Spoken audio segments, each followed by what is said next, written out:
भाई लंगाह गांव तलवंडी का रहने वाला था। एक टांग से लंगड़ा होने के कारण सब उसे लंगाह ही कहते थे। वह गुरु घर का बहुत प्रेमी था और प्रतिदिन गुरुजी के लिए दही लेकर आता था। तलवंडी गोइंदवाल से 3 मील दूर थी। यह 3 मील का पथ वह अपनी फौड़ियों के साथ चलकर तय करता और गुरु घर में प्रतिदिन हाजिर होता था। गुरुजी उसके दही के साथ ही नाश्ता करते थे। एक दिन जब वह गोइंदवाल आ रहा था, तब गांव के चौधरी ने उसकी फौड़ी छीन ली और कहने लगा, जिस गुरु के लिए तू दही लेकर जाता है, क्या वे तेरी टांग ठीक नहीं कर सकते? भाई लंगाह के लिए अब चलना बहुत कठिन था, परंतु दही भी हर हाल में पहुंचाना था। इसीलिए उसने एक डंडा लिया और उसके सहारे वह धीरे धीरे गोइंदवाल पहुंचा। परंतु लंगाह के समय पर न पहुंचने के कारण गुरुजी को कोई और दही दे गया। लेकिन गुरुजी ने वह दही लेने से इनकार कर दिया।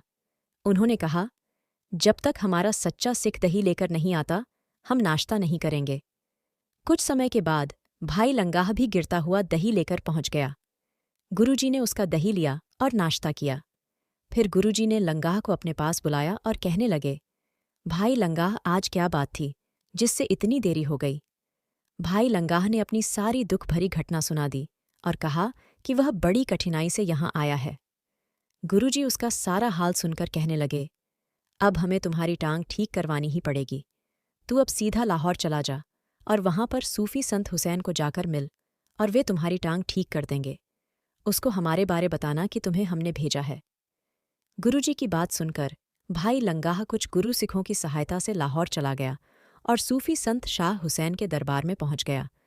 वहां जाकर उसने बताया कि उसको गुरु अमरदास जी ने भेजा है। फिर उसने विस्तार से अपनी टांग के बारे में बताया।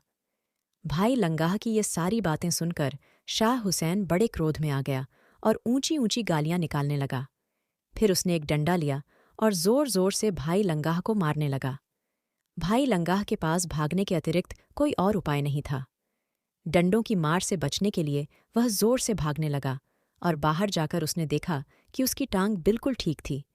वह वापस डेरे में आया और शाह हुसैन के पांव पड़ गया। शाह हुसैन ने अपने पांव पीछे खींच लिए और कहने लगे, उसके चरणों की धूल लो जिसने तुम्हें यहां भेजा है। करने करवाने वाला वह स्वयं ही है, हमारा तो केवल नाम ही आया है। उन पर विश्वास करो, जो कुछ मांगना है उनसे मांगो। हमारे जैसे तो उनके सैकड़ों सेवक हैं।